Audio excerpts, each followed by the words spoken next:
تنتشر نزلات البرد المصحوبة بالسعال هذه الأيام، خصوصا مع الاضطرابات المناخية التي تصاحب التغيير في فصول السنة، وعادة ما تتسبب أعراض نزلات البرد في إفساد اليوم للشخص المصاب الذي يعاني من انسداد في مجرى التنفس المصحوب بالسعال في بعض الأحيان. وينصح الأطباء عادة بمحاولة كبح نزلة البرد من بدايتها قبل أن تتفاقم وتتطور لمرض شديد، وذلك من خلال بعض الأعشاب الطبيعية المتوفرة في كل بيت، سوف نتعرف عليها إن شاء الله في هذا الفيديو.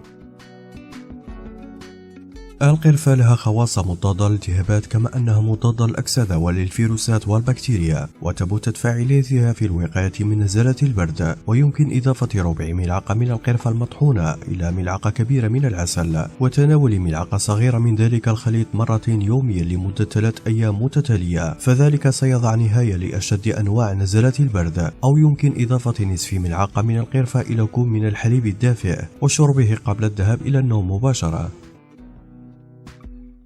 تتميز حبوب الكراوية بخصائص دوائية عالية، حيث تساعد في علاج السعال الجاف وتحسن من أداء الجهاز التنفسي، وذلك من خلال إضافة نصف ملعقة صغيرة منها إلى كوب من الماء الساخن وتركه لمدة 3 دقائق وتصفيته ثم شربه.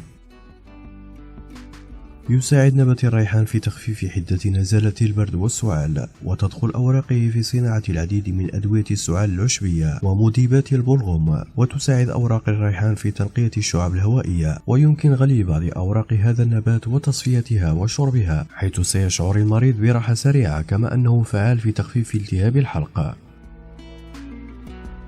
ينصح الخبراء بالكركم لما له من خواص مطهرة ومضادة للالتهابات، ويمكن للمريض الذي يعاني من نزلة برد أن يضيف القليل من بودرة الكركم إلى كوب من الحليب الدافئ وشربه بشكل يومي ليشعر بتحسن كبير وسريع. ويحتوي الكركم على مركب الكركمين، وهو عنصر فعال مضاد للبكتيريا والفيروسات، وله تأثير سريع في القضاء على السعال.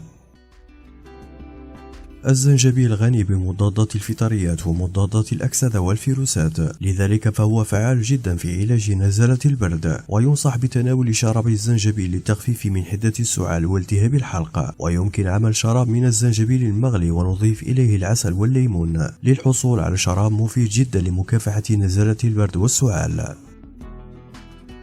يساعد الثوم في تقوية الجهاز المناعي للجسم، مما يساعد في محاربة نزلات البرد والسعال، فاحرص دائما على إضافة بعض فصوص الثوم لأطباقك بصفة يومية. عسل النحل معروف جدا بفوائده في تخفيف حدة نزلات البرد والسعال، فملعقة واحدة منه كفيلة بتهدئة السعال، خصوصا إذا تمت إضافتها للزنجبيل والليمون. كما يخفف البصل من احتقان المجرى التنفسي المصاحب لنزلات البرد، سواء تم تناوله قطعا ضمن الوجبات أو كشراب. يمكن إضافة القليل من الفلفل الأسود المطحون على ملعقة من عسل النحل، ويتم تناولها بصفة منتظمة في الصباح، حيث أن ذلك له تأثير إيجابي جدا في القضاء على نزلات البرد والسعال. يعتبر ملح الطعام من الوسائل قليلة الثمن وكبيرة المفعول في علاج من نزلات البرد والسعال، ويمكن إضافة ملعقة من الملح إلى كوب من الماء الدافئ واستخدامه كمحلول، فيكون له تأثير سريع في تهدئة التهاب الحلق. كما أن الغرغرة بهذا المحلول تقضي على البكتيريا والفطريات التي تتكون في الحلق وتتسبب في التهابه.